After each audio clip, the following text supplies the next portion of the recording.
What's up, Rodders? You know who it is, your boy Savage, aka Sevloke. You tune in to the Sevloke Hotels. Like, comment, subscribe, share, hit the notification bell. Let's get to the politic. Big shout out to everybody showing the channel love. I appreciate the love and support.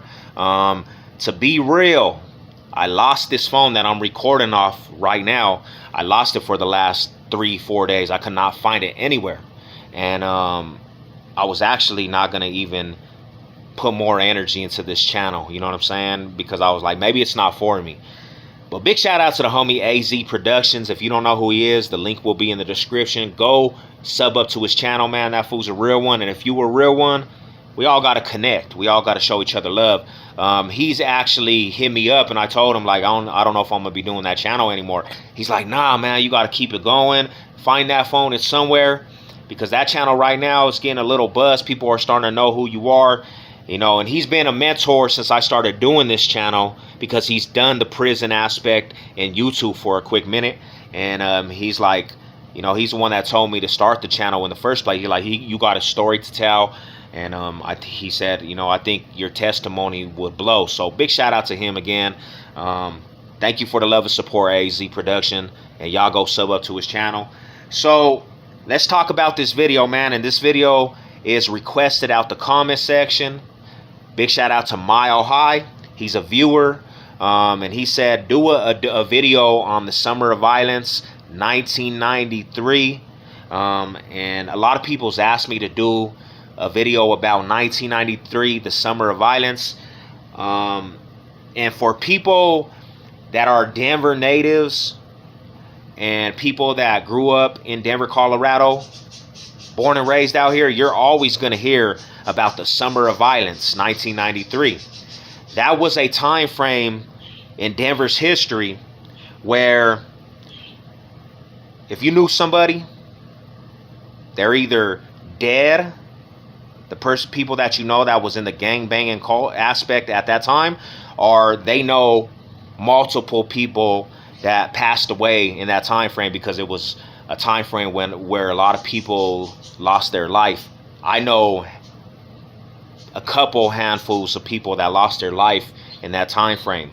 That time frame, you know, it came fast, and the city of Denver didn't really know how to react to it, you know, because not only the gang aspect hit so fast, the drug aspect hit so fast. Crack cocaine flooded out the whole Denver metro, and in my neighborhood, it had a lot of stronghold on people. A lot of my family got addicted to crack cocaine in that time frame, and it was a sad time. You know, it was just a time frame that the little city of Denver was actually not, they were not ready for, you know.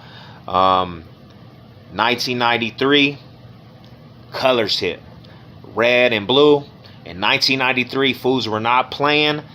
You get caught out of balance wearing the wrong color, you were going to get killed, because fools came from the land in the early 90s, and some reason 1993 just had a different energy in the air, man. Everybody was aggressive, everybody was tripping, and you know, my neighborhood, it was just like any other aspect of neighborhoods. You go outside, you see 20-30 Crip fools on the block. You see fools at the park, you know, holding down the park, Curtis Park, Mestizo Park. You know, you see fools all throughout the projects. And fools was set tripping. And they warned the parents, do not let your kids out in the front yards. And there's a curfew for kids. You can't actually be outside after 5 o'clock, because that's when everybody came out, and that's when all the negativity was everywhere in the neighborhoods. And you know, there was a lot of young kids that lost their life behind drive-bys.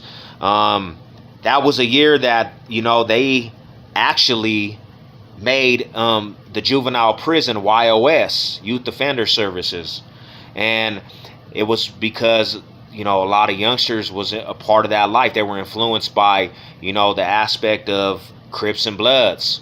Crips and Bloods hit, you know, and they flooded the Denver metro. So everybody wanted to be a part of it, you know. Everybody wanted to be a part of that aspect, seeing colors, boys in the hood, you know. And it was a wild time, man. And I could remember, you know, being a youngster, because I was young at this time, going outside and seeing somebody under a white sheet just got killed. My block, Arapahoe block, 27th and Arapahoe, the corner of death, man. You seen the people in the neighborhood, and then the next week they wouldn't even be there in the summer of violence. And what's cold about it is, at this time, Denver was a littler city. Now it's grown, you know, and now there's a lot more stuff going on out here. But at this time, Denver, they used to call it a cow town. You know, outsiders didn't even know Denver had anything going on. But if you was in the streets, you know that a lot of Cali fools hit the Denver metro and set up shop because of the crack cocaine. They made money out here. And the Denver population was way littler than bigger cities and states. And the gang culture was way littler than bigger cities and states. Way littler at the time. And for it to be that little, the gang infestation and the murder rate was terrible for a little city like Denver. 1993, fools really were out of control. Let me read something out of the article. The summer of 1993 gained notorious image as the summer of violence or the summer of fear in Denver, Colorado, as the state's capital and the largest metro area witnessed 100 homicides. The number of crimes linked to gangs included 55 gang murders, 142 aggravated assaults, 34 simple assaults, and 55 robberies. Them numbers for the little city of Denver, which they called at the time, was out of control. When you're reaching, you know, and those numbers are probably from what they, you know, went through the courts and the numbers, and they found people guilty. I know a lot of people lost their lives to the penitentiary system at that time because a lot of people were getting life sentences. A lot of youngsters were getting caught for murder cases and different things. But them numbers right there, man, at that time, out of control because how little it was. And I know, you know, this year in Denver to Aurora,